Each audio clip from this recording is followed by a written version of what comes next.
Welcome to Our Power is Within podcast. I'm your host, Chas Smith, and my mission for this podcast is to inspire you to take your power back and realize that you are the healer that you've been looking for all along. We are capable of healing in mind, in body, and in soul. If you follow me on Instagram, then you might know already that I am collecting my listeners' wins.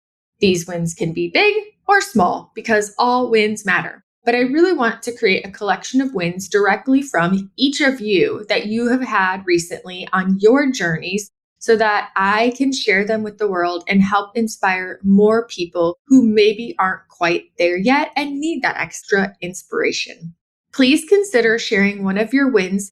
The ways that you can do this is you can email me, DM me, leave a voice memo on my website. There are lots of options to connect. But all I ask is that you help me with this project by sending me one win. Today, our guest is Sarah Dawkins. It was so fun to connect with Sarah and hear her story because there are so many layers to it. She takes us through a timeline where she peels back layer by layer, discovering the next aspect of healing for her. And through it all, she also discovers that healing is so multifaceted. And it took her addressing every aspect of her life, from her thoughts and beliefs to her nutrition input to her exercise output, and even healing on a quantum level. If you're wondering what all that means, you're going to find out in today's episode. It is jam-packed with juiciness, and I hope you enjoy. Sarah, thank you so much for being here with me today.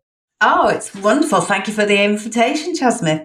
Indeed. So I think what we're going to do is we're going to dig right in, and we're going to start out with you sharing a little bit about your story. So to kind of guide that, I would love if you would just maybe start out by talking to us about what you're up to now, and then we can backtrack to like what led you to that and through your own personal experience. Okay. Thank you. So what I'm up to now, I work as a holistic health coach. I help people to find and heal the root cause of their symptoms. I'm not a lover of identifying with a diagnosis, so I tend to talk about symptoms and why the body's manifested those symptoms. So I have conversations with clients. And sometimes I need to get a little bit blunt just to challenge them a little bit and take them out of the comfort zone so they can then identify further things they might not have identified. But ultimately, that helps them to find the root cause and heal it much quicker rather than just dragging it out as a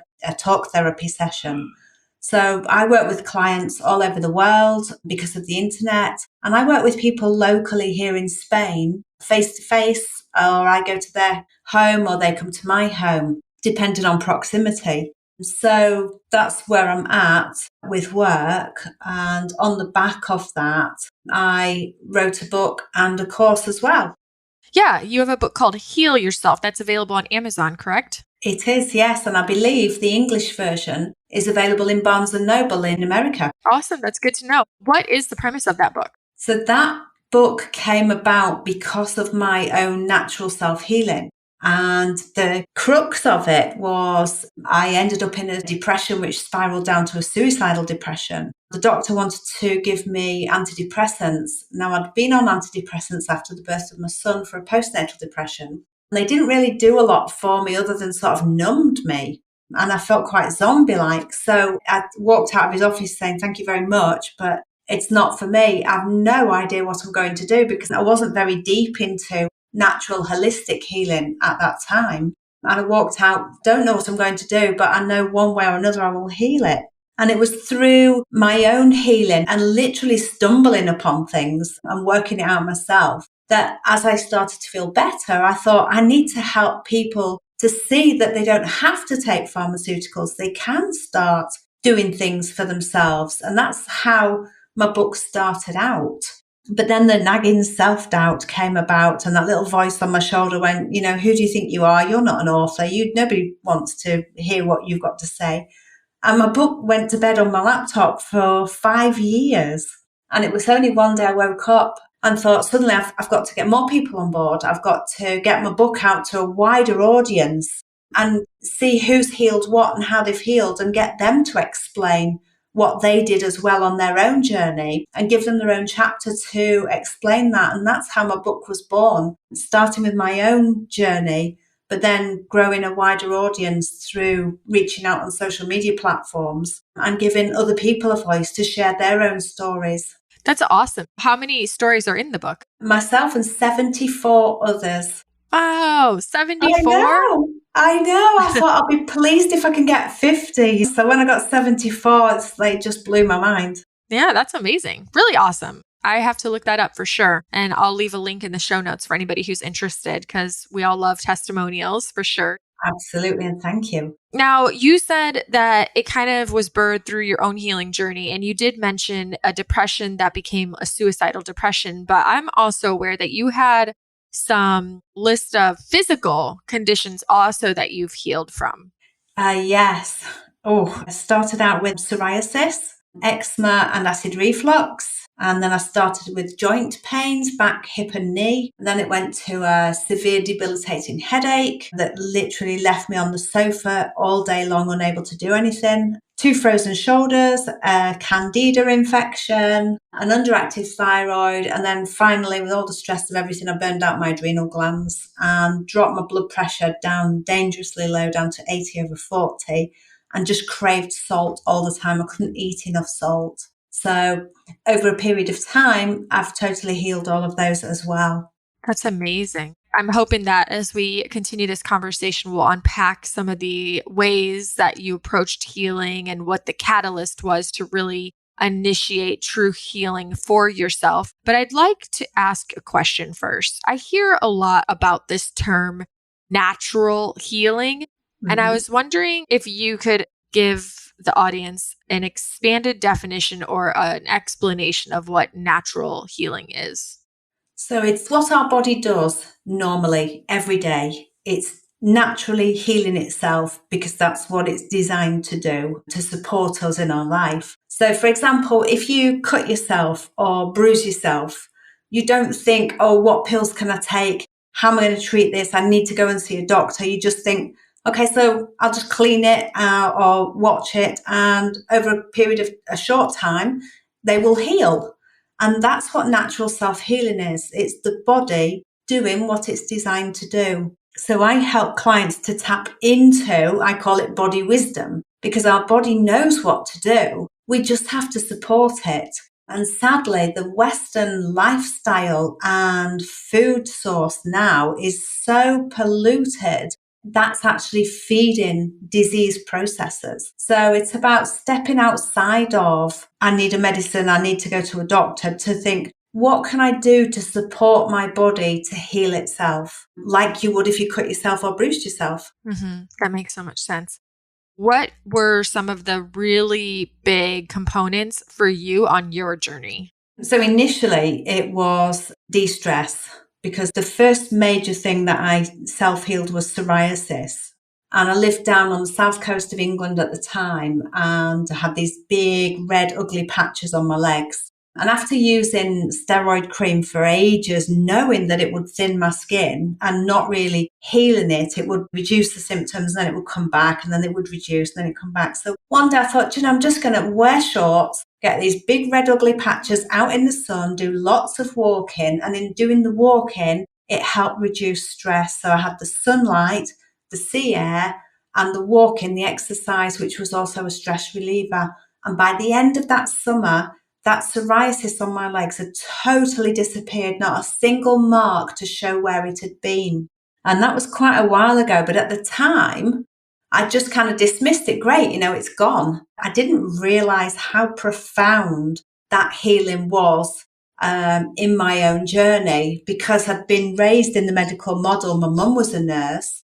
I truly believe that when you're sick, you have to go to the doctors. So that, as I say, was my first healing. The eczema and acid reflux, they're both stress-related problems, but they're also linked to dairy and gluten, because dairy and gluten have been found to actually cause inflammation within the body. And the root cause of disease and pain is inflammation, outside of obviously having an accident and a trauma. Inflammation causes pain and it also causes disease. So if we can help our body to heal that inflammation and take on board foods that don't cause inflammation, we're really helping it and supporting our immune system. So I actually stopped eating gluten and dairy. For me, the dairy was the harder part because I loved milk, loved cheese, loved yogurt. Had to give all of that up. But over a period of maybe a month or 6 weeks, the acid reflux had totally gone away, as had the eczema totally healed, which that was more pivotal in my healing. Then I realized then that actually I am able to support my body, because as I said, the psoriasis, I hadn't made that link. I just thought, well, great, that's gone, because I was a lot younger as well at the time. So that was my real first pivotal understanding of how the body can heal itself. Now, are you still in a place where you never eat gluten or dairy, or are you able now, through many layers of healing, to have built up the resilience in your body to be able to tolerate stuff like that occasionally?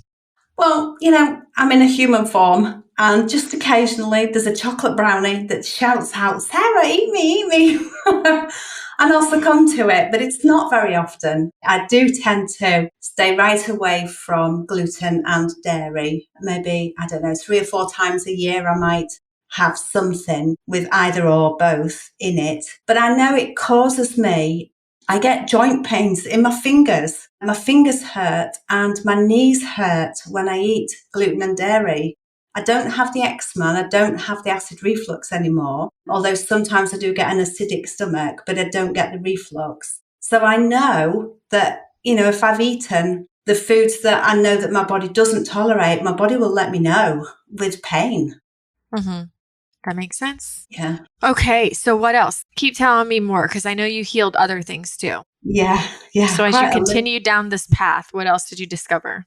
So I had Candida infection for 2 years. And at that time, I'd gone back to the doctor because I still wasn't fully on board with the natural healing. And I was fed up of just having this awful sensation, this burning, this need to go to the toilet all the time, not able to have intimate relationship with my husband.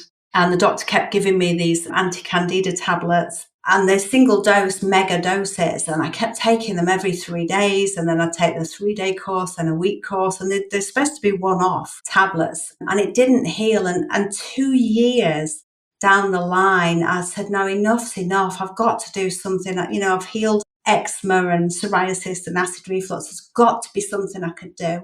And I cut out sugar at that time because I had a really, really sweet tooth, and stopped eating any sort of bread, no gluten-free bread, no nothing, and increased the fruits and vegetables in my diet. And that helped a lot, but it took time. If you've had something for quite a while, you can't just heal it overnight. You need to support your body to detoxify and to reduce the inflammation that's built up, because I say it's the inflammation that causes the problems. And after that, I went on to have hip, back and knee pain. So rather than go to my doctor, I searched out a chiropractor, and they were all separate periods of time. And over those times, he did manipulation, he did some acupuncture, he did some heat treatment, some infrared treatment. And I didn't take a single painkiller whilst I had those pains at different times. And over a period of a couple of months, they'd all gone. I was totally pain-free again. And then I think after that, I went on to develop a really severe headache. I've never had migraine and I'm not a headache person. So I woke up one day and I could literally barely get out of bed. I managed to crawl to the sofa. My husband set me up with some drinks and some food, and he went out to work and my kids went to school. And I stayed on the sofa the whole day. I felt absolutely shocking with the pain, but I didn't want to take any painkillers. And about a week down the line, my family was so concerned. I'm just like, let me get through this next minute. Let me get through this next minute. Don't talk to me. Don't put the lights on. And in the end, I was persuaded to go to the doctor. And the doctor said, it's stress. It's a stress headache. I said, I've got no stress. And it's not across my forehead. It's across the top of my head.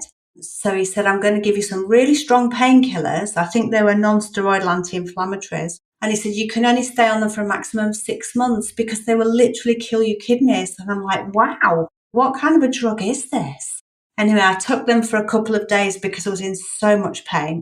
and I literally couldn't do anything. And they barely touched the pain. And I thought at the end of the day, I'd much rather have that little bit extra pain. I'm already debilitated by it, so what's a bit more? But save my kidneys. So that's what I did. I stopped taking the tablets, and I managed to ring my chiropractor and tell him the pain that I was having over the top of my head, and asked him if he could do anything, because I've only ever done back work with him, not headaches. And he had literally just written a research article saying that people who'd suffered whiplash get this same headache that I got right across the top of my head. So he asked, have you ever had whiplash? I said, well, yes, about 20 years ago. And he said, great, can you get to my office? I struggled into his office, and I had 2 treatments a week for, I can't remember, 3-4 weeks. And the headache totally disappeared, and I didn't take a single painkiller.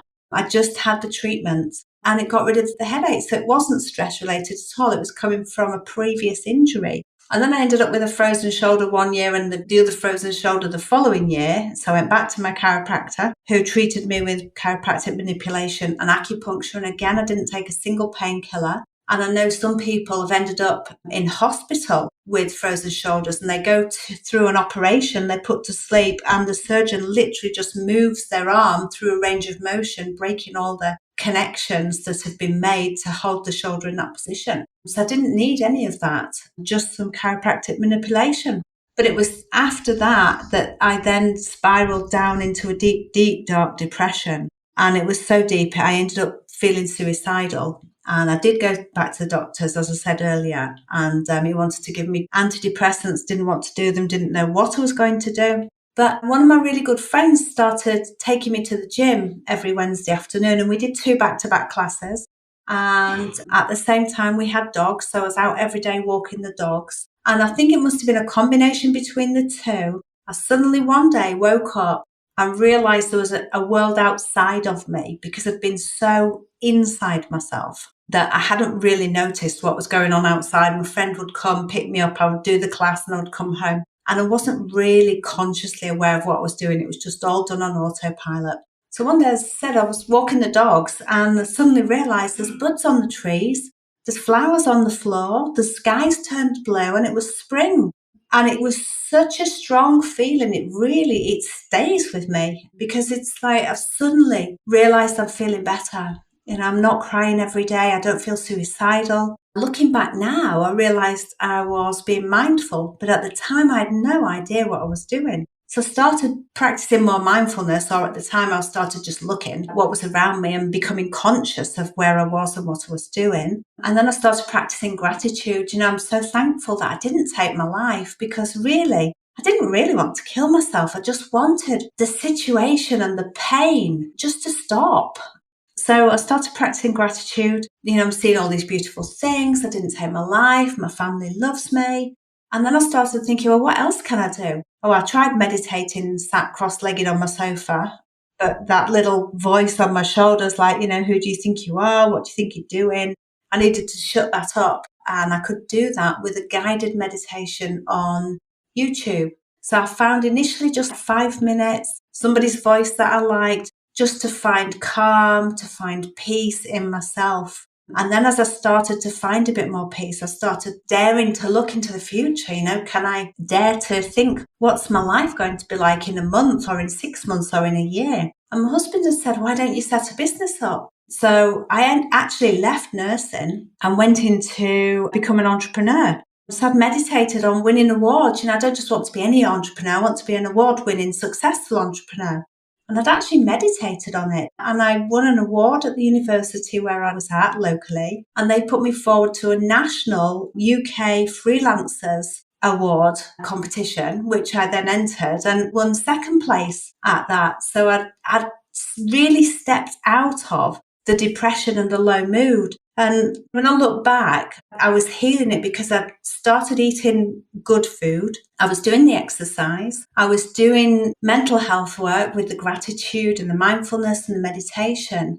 And I thought I'd healed just with those 3 pillars, the physical, the mental, and the spiritual, because I'd connected back to myself, to my own inner wisdom. But it wasn't until I decided to step outside of that business and start helping other people. So I realised I needed to be a coach to do that I found that I hadn't actually even considered that I needed to heal on an emotional level. I didn't even didn't know that I didn't know. So while I was doing my coach training, the lady was a very spiritual teacher, and she took us all on an internal journey to tap into our body wisdom, to find that trauma, because our body knows, our subconscious mind knows what happened, to play it on a screen so that we're not a part of it, so that it doesn't raise all the emotions that we had, so that we can understand what happened.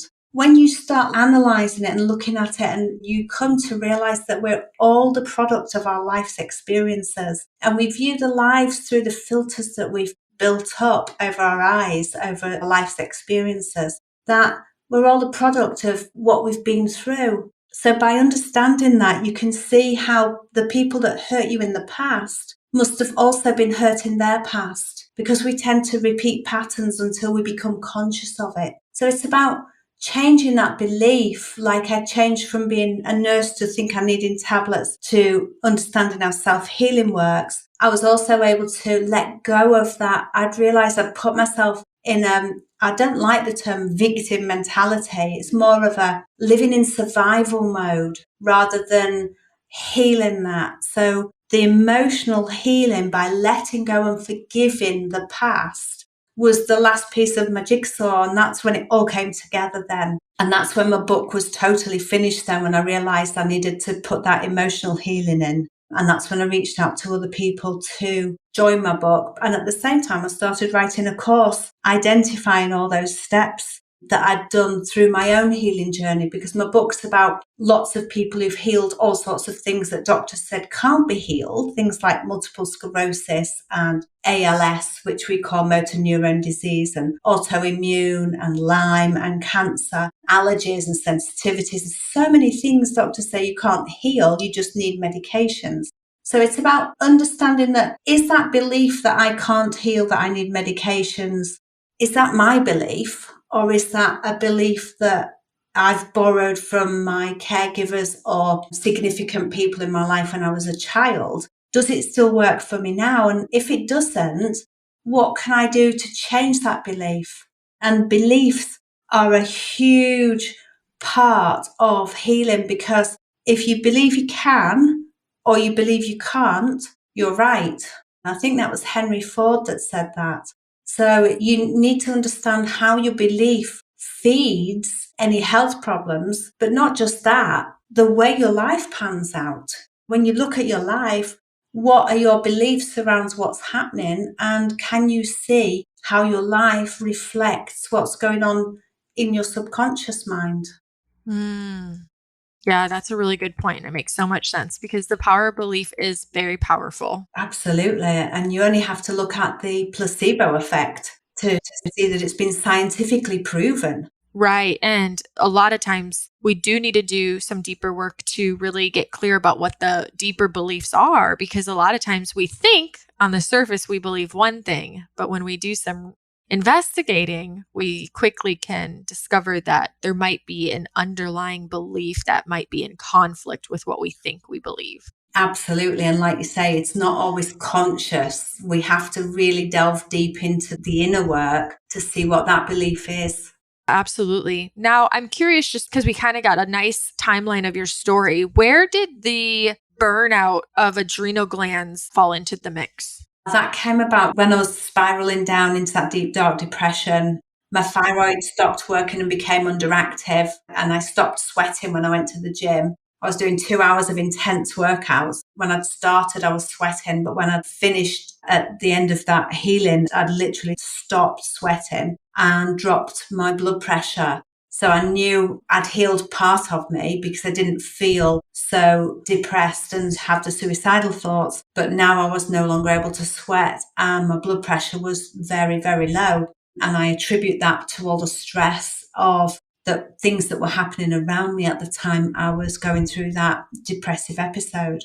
And they healed as I was healing the depression through nourishing my body and detoxifying my body. But also a big thing for the thyroid gland is it's linked to the throat chakra, because your thyroid's obviously in your throat. And if you're not speaking out and saying what you need to say, that can affect your thyroid gland. And at the time, I wasn't saying what I needed to say. I was swallowing my words because I didn't want to cause any conflict. And in doing so, I caused the conflict in myself. So by improving my diet and doing the exercise and starting to speak out my mind and detoxifying, I slowly started to heal my thyroid gland and was able to sweat again. But my adrenal glands took quite a bit more healing, and I just kept with the nourishment, with the exercise, the sleep, the hydration, the speaking out, connecting back to my own body wisdom, doing some more meditation, being more mindful.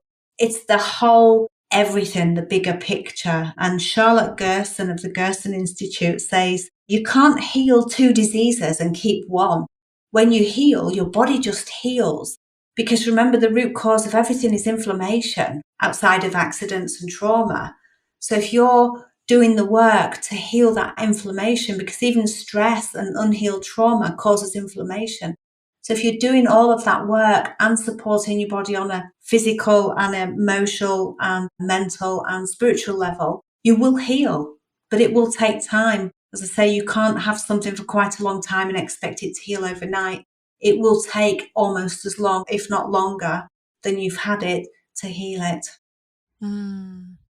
Yeah. Speaking of all this, we were talking offline and I was looking over your course and you have 20 sections. Yeah. And I really love that you point out that reducing the inflammation is not just about the physical stuff, because there are a lot of people who think that. And I was at one point in my life one of those people. I did all the right things on paper physically. I had the perfect diet, the perfect exercise routine, did all these things. And yet I still got sicker and sicker. That's because at that time, I didn't obviously heal some of the deeper emotional components and mental stuff that I was going through. And so, yeah, it's really good that we highlight that plays a big role in its everything. Back to your course, you have 20 sections that kind of all focus on something different. Yeah. And I was wondering if we could go through some of however you want to organize it, whether you want to kind of say like, what's the most high priority, valuable action step within each section, or just in general, what are some of the biggest, most important elements that people can focus on for their own natural self-healing? I think belief is a huge component of healing, to understand what your beliefs are, not just around healing, but around life, around nutrition, around rest, around self-care, around self-love. Your beliefs play such a huge part. And that's why I've put the very first module as self-evaluation, because it looks at your beliefs around a whole different set of things in your life, so that you can really dig in, and that will give you a good grounding of where your beliefs are, and your answers will help you in further modules. So that will give you the grounding. Cleansing your body is a really good way to support your body to help reduce inflammation. And it's not just on nutrition. There's things like pet therapy, where being around animals can help relieve some of that negativity in your body and reduce stress and therefore reduce inflammation. Module 11, Thoughts, Emotions and Beliefs, builds on Module 1. So that takes you deeper into where your thoughts come from and the emotions that are around them and the beliefs that underpin them. And that helps you to start looking at what you can start changing. And in that section as well, I've also highlighted emotional eating, because more so for ladies, I think we tend to use food as a crutch. And I know I did, and I've got a terrible sweet tooth, but I can keep that in check by eating a nutritious diet. But I know when I'm feeling emotional, the first thing I want to do is reach for the sugar. So I look at why we start reaching out for food, why we use food as a crutch, and what it is that we think we're finding in that food, and how that but it helps alleviate some of the emotional problems. It doesn't really, because it's just getting the sugar hit. So it's about understanding how that works. In module 16, that builds on the two previous modules, because it gets you to look at and really reflect on your life. Because in all of this, I'll just say I've got 14 coaches that have all donated articles. So some of these modules have got the modules that I wrote, and then I reached out like I did for my book. So I've got guest articles within them as well. So the lady that's written Self-Reflections, more reflecting on your life to help you understand where you are now, to see how much you've moved forward. Whereas the self-reflection I've put into this model is more about for people who have pain or who have an active disease process, to look at your underlying beliefs that potentially feed that pain or that disease process, and how you can use journaling to change those beliefs around what you're feeling. Usually now I've put death and dying in it, and people might say, well, what's death and dying got to do with health and healing? There is fear. A lot of people have a fear around death or dying, and it goes into the different types of fears, what it is around death and dying that we fear, but the metaphysics associated with that. Because if you've got a fear of death and dying, that will manifest as lung problems, or it can manifest as a depression. And it's around the fear that you've got of death and dying. So if you can heal that fear, your body will heal the symptoms that it's manifesting as a result of that fear, if that makes sense. It does. Yeah, absolutely. I think that's very important. Yeah. I hadn't put that in until fairly recently. That was a new module. And I thought, after speaking to a lady who is a grief coach, that is so important. And then quantum healing, because, we're understanding how quantum physics works more and more. And it's about tapping into that quantum healing, because we can all tap into that quantum healing power, but we have to put some trust into it, to trust that it will come to us. So it's like putting an intention out. We put the intention out to heal, and that intention comes back and through the quantum in healing. For me, most people understand the physical healing, like the nutrition, the exercise, the sleep, the hydration, even potentially breathing exercises to flood your body with oxygen so that it can help the healing process. I mean, I didn't realize I didn't know that I didn't know until I did my coaching course. So I think those modules specifically highlight your belief system and will help you to really drill down into that emotional healing, which is often the crux of some of the symptoms that the body can manifest. Yeah. It sounds very reflective, like very deep reflective work. Yes. Looking at, where you are now, how you got there, where your beliefs have come from, what the origins of those beliefs are. That's part of the emotional work. And then the section 12, goals and habits, is looking at what you do now and how that impacts your future, and how you can set goals on healing, but not just healing, but in life in general, to help yourself. Right. Do you personally just think and believe that everybody can heal? We can all heal. Our body heals every day. Like I say, when we get a bruise or a cut, we don't think about it. Our body will just heal. But we have to support our body. The only thing I would say outside of that is like chromosomal disorders and genetic disorders. I've not got specialist knowledge within that area. But that said, with the genetics, we might be genetically predisposed to something, but it's our lifestyle, our thoughts, our behaviors that decide whether we express that genetic health problem or not. Just because we've got the gene doesn't mean to say we're going to express it. It's what we do with our lives that will decide whether that gene expresses or not. Right. Yeah, absolutely. You believe everybody, for the most part, can heal, but do you think that everybody can do it on their own? Or do you think that some people need support depending on maybe what their trauma history is, or how dysregulated their nervous system is, or just where they're at in their progression of illness? I think we all need help at some point. For me, my own personal journey, I needed help to understand that I needed to heal on an emotional level. And doing my coach training actually did that for me. That really helped me to tap into that need that I had and find it. You can do the physical, the mental, and the spiritual healing yourself if you know what you're doing. And there's lots of information on the internet. I'm not saying you have to go and have support or pay for a coach. There's so much that you can do on your own. And that's the point of me writing my book and my course, is to help people to help themselves. Because not everybody can go out and pay for a coach, and not everybody's doctors will support them to do the emotional healing. They're more just prescribe a tablet. So it's about understanding what resources there are to help people to help themselves. Right. Yeah, that makes sense. And so when we talk about self-healing, we're not saying that self-healing is about doing healing alone. It just means that we do have the capacity internally in our bodies to heal, but it doesn't, but again, just to emphasize, it doesn't mean that self-healing is a lonely one-man job.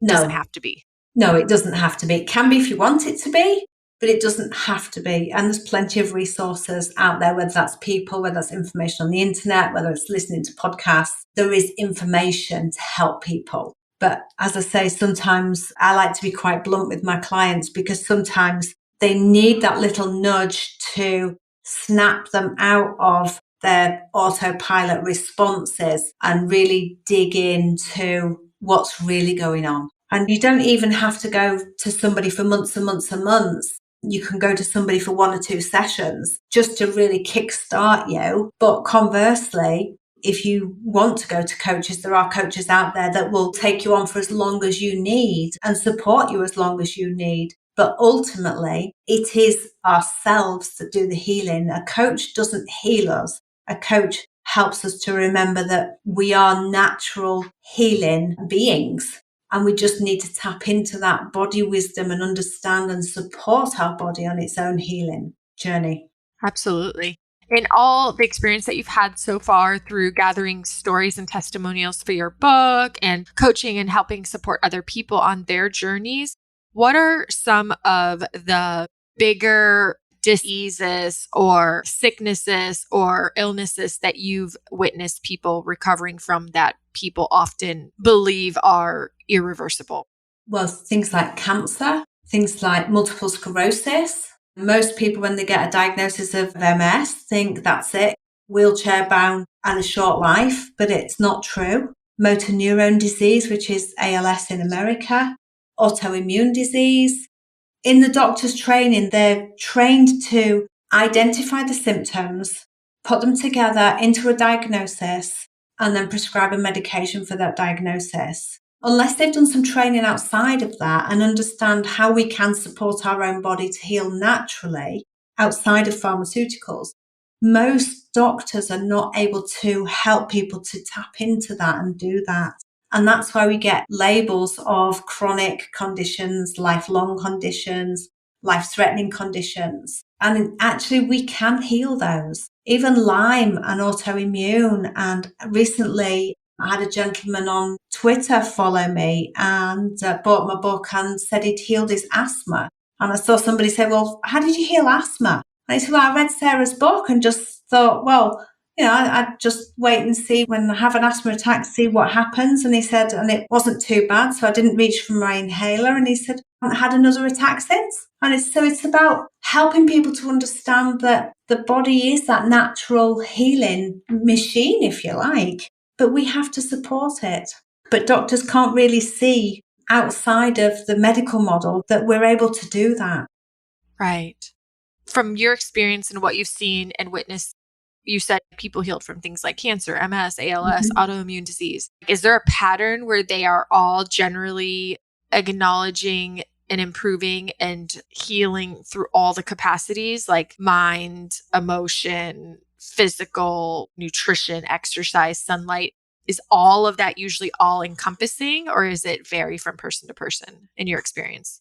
From what I see personally, some people do all of it holistically, the mind, the body, the heart, the soul. But some people just tend to focus on the physical and do have. If you're going to do something towards healing, it's always going to be beneficial. No changes that's ever made is ever wasted. So if you're supporting your body just by eating better and hydrating better, just in the physical, you will still go some way towards healing, but you won't heal fully permanently if you don't address all of the issues. The hardest one for most people to tackle is the emotional, because they don't want to pull out that can of worms that they've tucked away and put a lid on and deal with that.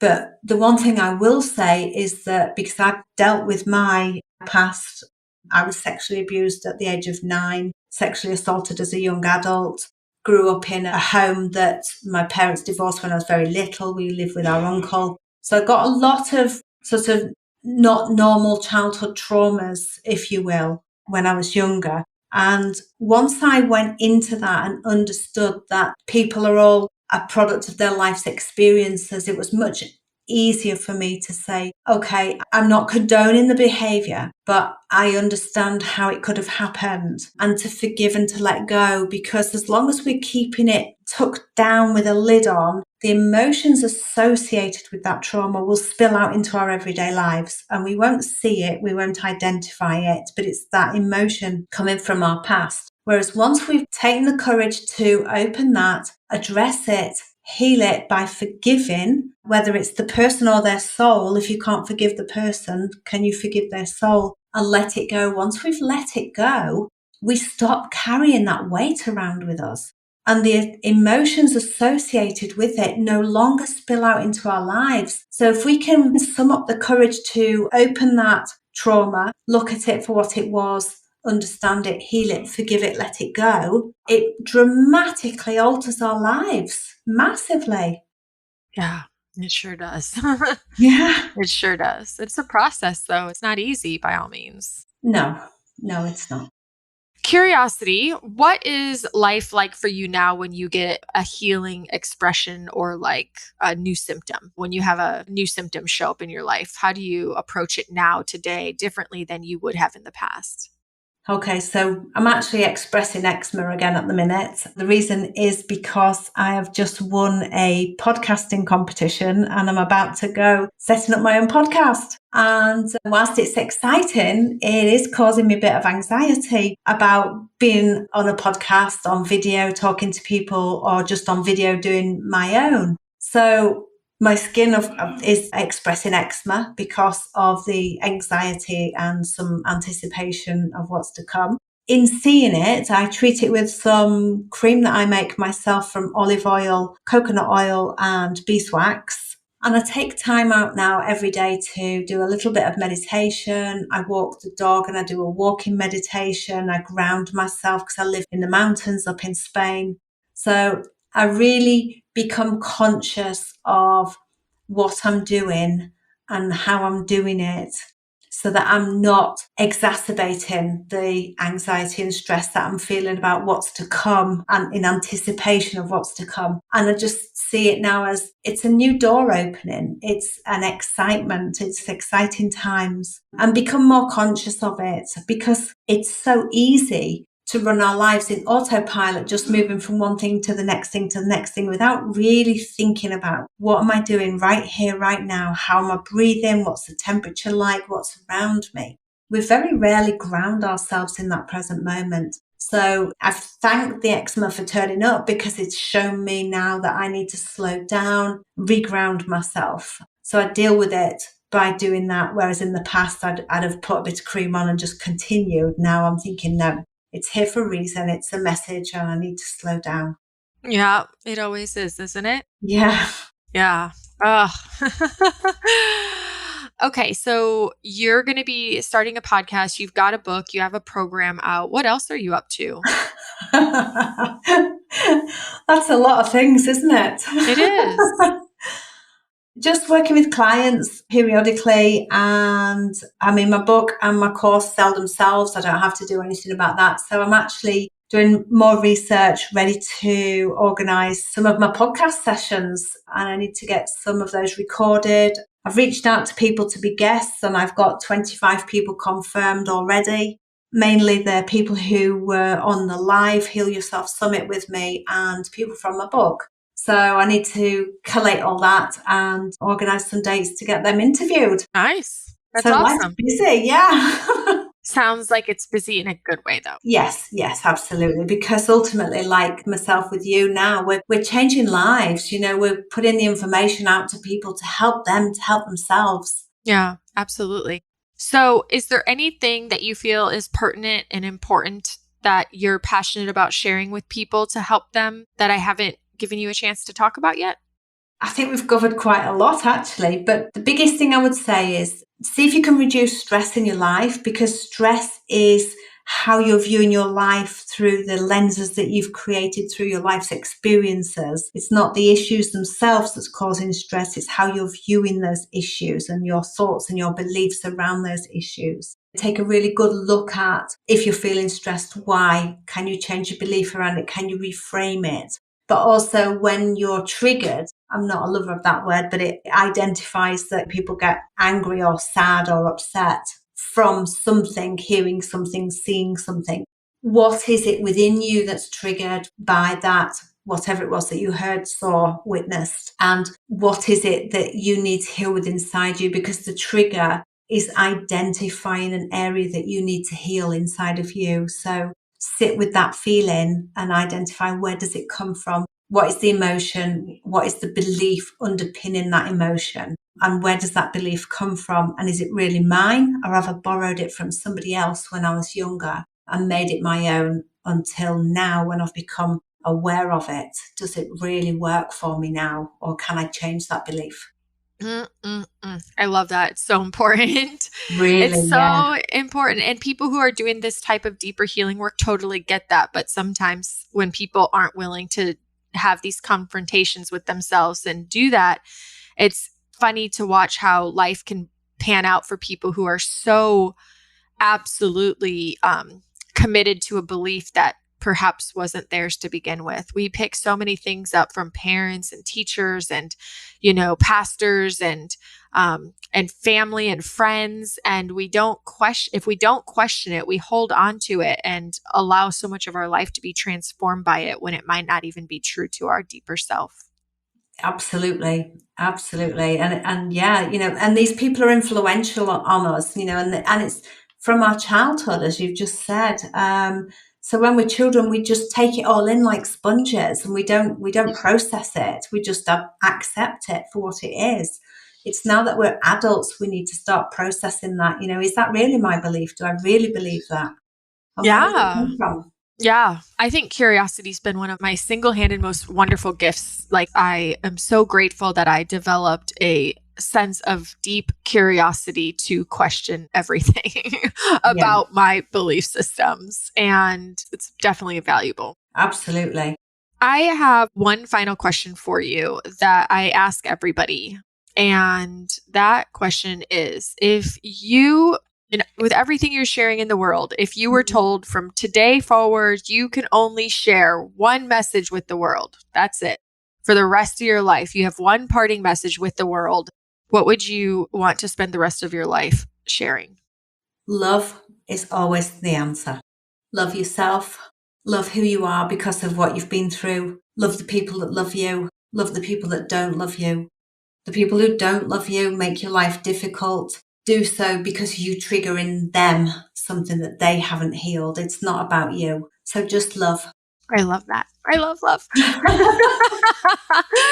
Oh my goodness. Sarah, how can people connect with you? You can find me on my website. I have rebranded, but it's probably easiest to go to my name, sarahDawkins.com, and you'll be redirected to my new website. All my social media platforms are on there. My course is on there. My books are on there. Anything you need to know will be on there. How to get hold of me, sarahDawkins.com. Awesome. Thank you so much. Thanks for being here. Thanks for sharing your story, giving us some valuable insights, and for writing a book and bringing a whole collection of stories together. That's really wonderful. And yeah, just thanks for being you and for what you're doing in the healing community. Oh, thank you too. It's just been so wonderful to speak to you, but also to help other people through your podcast to start their own healing journey and to help themselves. Yeah, awesome. Congratulations on your podcast and good luck as that all transpires. Thank you so much. That is a wrap for today. And as always, my hope for you is that in this episode, you walk away with either some new insights or new inspiration to help you on your personal journey. If you have found value in this week's podcast, please consider leaving a 5-star review and share this episode with a friend or on your social media, tagging me at Our Power is Within. Also, join my Facebook group. It's off to a slow start, but I have high hopes. I truly think it will be a wonderful way to connect with each of you and hear from you, create a space that you can share topic requests or guest requests, or even just be supported on this journey. Also, if you do want to share a win, the group is a great place to do this. And yes, I am excited to read and listen to your wins and then share them with those that aren't there yet. Thank you for your contribution. Thank you for supporting this podcast. Thank you for helping me with my projects. And friends, until next time, make this week great.